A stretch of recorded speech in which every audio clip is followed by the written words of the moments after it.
Hello दोस्तों, आप सभी का the logical Indian YouTube channel में बहुत बहुत स्वागत है। मैं हूं एडवोकेट पंकज कुमार त्रिपाठी, लखनऊ से। दोस्तों, आज 31 मार्च 2024 है, यानी मार्च महीने का आखिरी दिन। और अप्रैल महीने में क्या होता है आप सब जानते हैं, पूरे भारत के लोग जानते हैं, दुनिया भर के लोग जानते हैं।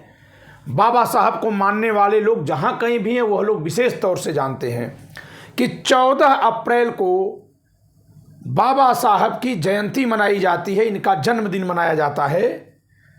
संविधान के पिता कहे जाने वाले भारत रत्न डॉक्टर भीमराव अंबेडकर का जन्मदिन 14 अप्रैल को पूरे भारत में मनाया जाता है। अब इस बार 14 अप्रैल चुनाव के समय पर पड़ रहा है, यानी आचार संहिता के दौरान पड़ रहा है। बहुत सारे लोगों का फोन आ रहा है मेरे पास कि आचार संहिता के दौरान क्या हम जुलूस निकाल सकते हैं, क्या हम कोई झांकी निकाल सकते हैं, क्या हम कोई आयोजन प्रयोजन कर सकते हैं। बाबा साहब की जयंती जो परंपरागत तरीके से मनाई जा रही थी, क्या उस तरह से मना सकते हैं या उस पर कोई प्रतिबंध है, उसमें कोई रोक टोक हो सकती है। संविधान और कानून को मानने वाले, बल्कि संविधान के पिता कहे जाने वाले बाबा साहब की जयंती मनाने में संविधान क्या कहता है, कहां तक रोकता है आचार संहिता के समय में, इसको बताइए। तो दोस्तों, इस पर मैं आपको बताना चाहूंगा कि आचार संहिता का बाबा साहब की जयंती मनाने पर कोई प्रभाव नहीं होगा।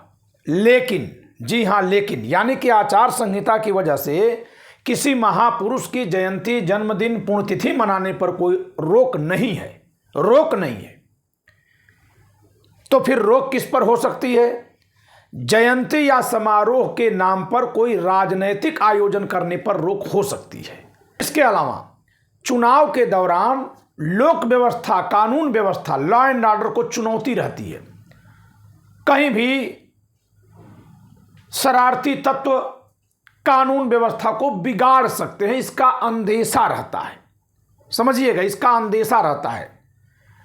और इसलिए पुलिस प्रशासन, जिसकी जिम्मेदारी है कि वो कानून व्यवस्था बनाए रखे, कि जिम्मेदारी है कि वो लॉ एंड ऑर्डर मेंटेन रखे, आमतौर पर इस तरह के कार्यक्रमों से बचना चाहता है, यानी इस तरह के कार्यक्रम की अनुमति नहीं देता है।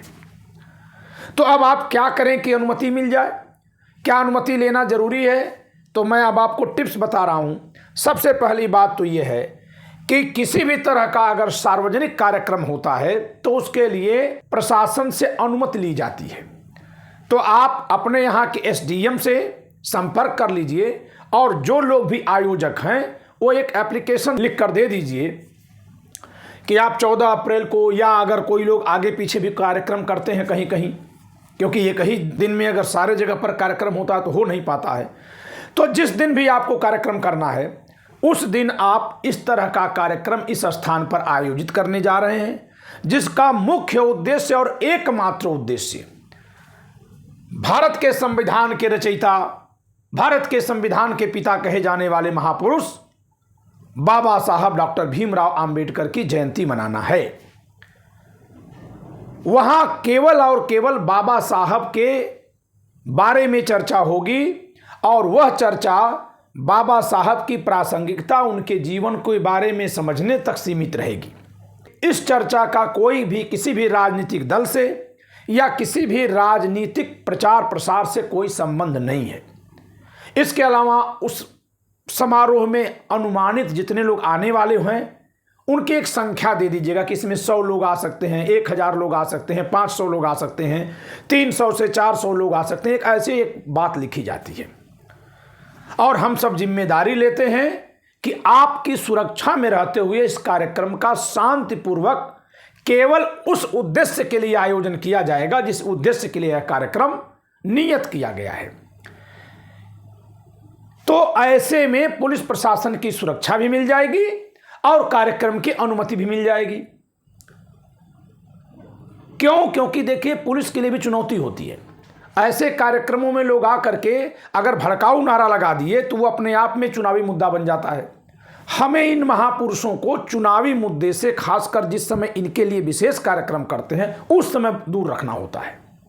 ये हमारा कानून कहता है, ये हमारा संविधान चाहता है कि ऐसा किया जाए। लेकिन इसका ये मतलब नहीं है कि आप ये नहीं बोलेंगे कि संविधान निर्माण में बाबा साहब का क्या योगदान है, संविधान पर क्या खतरा आ गया है, इस समय बाबा साहब को क्यों याद किया जाना ज़्यादा जरूरी हो गया है। ये सब आप बोलिए, कोई दिक्कत नहीं है। किसी पार्टी के प्रचार प्रसार की तरफ मत जाइए। क्या कोई प्रत्याशी आ सकते हैं? बिल्कुल आ सकते हैं बाबा साहब को नमन करने, कोई भी आ सकता है, किसी भी पार्टी का प्रत्याशी आ सकता है, बशर्ते कि वो आके राजनीतिक भाषण न दे, वहां वह वोट की अपील न करें, वो केवल बाबा साहब को नमन करें, लोगों को बाबा साहब के बारे में बताएं, बाबा साहब की से प्रेरणा लेने की बात कहें, संविधान की बात करें। ये सब कुछ अनुमति मिलेगी, ये सब कानून के अनुसार ठीक है। एक आधार पर केवल इतने के बाद भी रोका जा सकता है, जहां कहीं स्थिति इतनी तनावपूर्ण हो कि किसी भी तरह का कार्यक्रम अगर होगा तो कोई समस्या हो सकती है समाज में। ऐसा खैर कहीं कोई टेंशन दिख नहीं रहा है इस समय। जैसे मान लेते हैं कहीं पहले से ही दंगा बलबा हो चुका हो तो उस पर पुलिस प्रशासन चौकन्ना रहता है, वो रोक सकता है, उसको पावर है। लेकिन क्योंकि वर्तमान में अभी जो आज हम लोग 31 मार्च को देख रहे हैं, ऐसी कोई परिस्थिति कहीं समाज में दिखाई नहीं दे रही है दूर दूर तक। तो इसलिए आज ही से आप लोग अनुमति लेने के लिए लग जाइए। जहां भी जो लोग आयोजन कर रहे हैं अनुमति जरूर ले लीजिए। अनुमति मिल जाने पर कार्यक्रम अपना निश्चित कर लीजिए, जिस स्थान पर, जिस तिथि पर, जितने समय के भीतर है उस समय के भीतर कर लीजिए। अगर जुलूस निकालना है तो उसका मार्ग भी लिख कर दिया जाता है कि यहां से निकल कर यहां तक जाएगा, लगभग इतने लोग इस जुलूस में हो सकते हैं। बस जुलूस के दौरान भड़काऊ बातें नहीं कही जानी चाहिए किसी के भी लिए। वैसे भी बाबा साहब को जो मानते हैं वो भड़काऊ बात नहीं करेंगे, वो संविधान की बात करते हैं। तो इसलिए क्योंकि यही तो इन लोगों की महानता है और इसी नाते ये आदरणीय है, इसलिए बाबा साहब की जयंती के लिए अभी से आप लोग लग जाइए। अब मैं बात करूंगा बाबा साहब की जयंती पर किताब वितरण के बारे में। बहुत सारे लोगों ने सामूहिक रूप से किताब मंगाई है, ऑर्डर किया है, जिसके चलते हमने इस नए कवर के साथ इसी किताब को फिर से छपवाया है। जो किताब आप लोग लेते रहे हैं मटेरियल वही है। इस किताब के साथ ये देखिए, बस ये कवर इधर का बदल दिया गया है, क्योंकि पहले जो किताब छपी थी ये हमारे स्टूडेंट के लिए थी, अब ये किताब आम जनता के लिए है। तो इसलिए इसमें महापुरुषों का चित्र लगा दिया गया है, जिससे कि इस किताब के साथ एक जो आस्था जुड़ी है संविधान के साथ, वो अभी साथ में रेखांकित हो, लोगों को दिखाई दे। दोस्तों, पूरे अप्रैल महीने भर हम इस किताब पर विशेष छूट देने जा रहे हैं, पूरे अप्रैल महीने भर। और वो छूट 50 किताब और 100 किताब के संख्या में जो लोग मंगाएंगे या 20 किताब की संख्या में मंगाएंगे उनके लिए है। यानी 20, 50 और 100 की संख्या में ये छूट मिलेगी। अगर कोई 100 किताब मंगाता है वितरित करने के लिए, वैसे तो इस किताब पर जो दाम लिखा गया है, मूल्य लिखा गया है, MRP जो है वो 325 रुपये है। आम जनता के लिए यह किताब 300 रुपये में उपलब्ध होगी, एक प्रति घर तक जाएगी 300 रुपये में। लेकिन अगर कोई 100 किताब मंगाता है वितरित करने के लिए, सामूहिक रूप से चंदा इकट्ठा करके, सहयोग करके, तो 100 किताबों को हम केवल 160 रुपये प्रति किताब की दर से शेष अपनी तरफ से खर्च वहन करके हम आप तक भिजवाएंगे, जिससे कि ज़्यादा से ज़्यादा लोगों में ये वितरित हो। क्यों? क्योंकि जो लोग भी 100 किताब मंगाएंगे वो वितरित करने के लिए मंगा रहे हैं, तो इसमें मेरा भी अपना योगदान होगा। और तब एक किताब 160 रुपये के अनुपात से आपको 16,000 रुपये में दे दी जाएगी। अब अगर कोई 50 किताबें मंगवाता है तो उसके लिए भी ये 9,000 रुपये में किताब वहां तक पहुंच जाएगी, यानी 180 रुपये प्रति किताब। तो आप इस किताब को मंगवाइए, वितरित करिए। किताब को समझाने की जिम्मेदारी मेरी है। मैं इस किताब में संविधान के अति महत्वपूर्ण भाग को लिखा हूं और उन्हीं को मैं शाम को 9 बजे अपनी क्लास में पढ़ाता हूं, जिससे कि जनता को आसानी से समझ में आ जाए। इसके अलावा हमारा एक मोबाइल ऐप है, पीवीपी लॉ मोबाइल ऐप है। इस मोबाइल ऐप पर संविधान के 68 लेक्चर हैं, 68 लेक्चर्स हैं, जो हिंदी अंग्रेजी दोनों भाषा में बनाए गए हैं, बहुत पहले, बहुत विधिवत।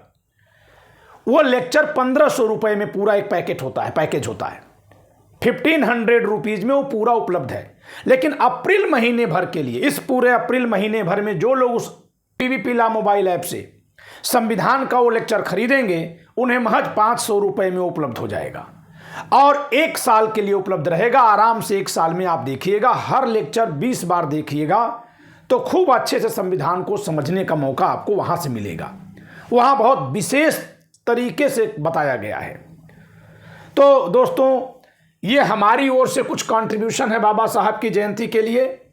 हम बाबा साहब को नमन करने में अपनी ओर से सहयोग कर रहे हैं।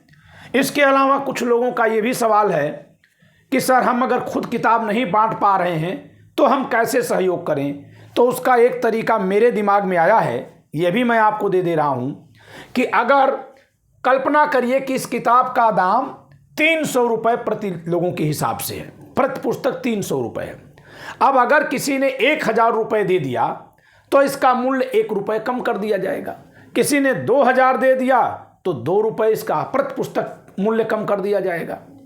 तो इस तरह से आप हर किताब में अपना योगदान दे सकते हैं।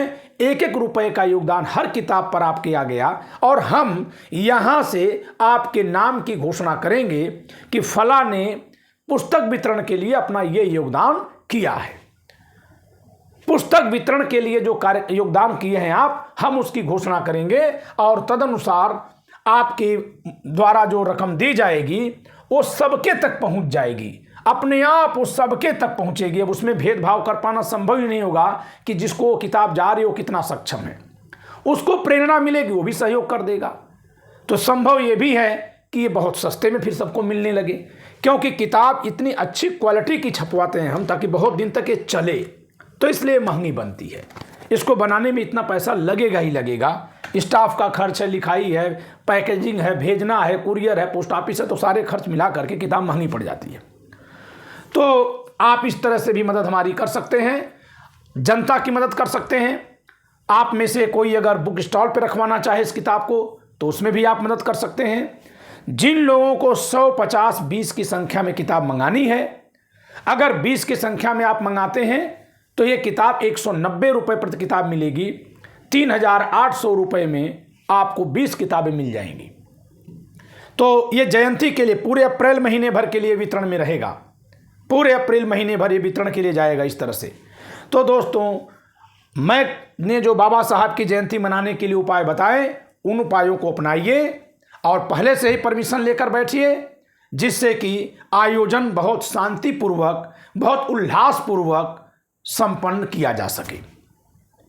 इस वीडियो में इतना ही। इस वीडियो पर अपना कमेंट जरूर लिखिए, वीडियो को लाइक करिए, चैनल सब्सक्राइब न किए हो तो सब्सक्राइब करिए और इस वीडियो को ज़्यादा से ज़्यादा लोगों में शेयर करिएगा। जय संविधान।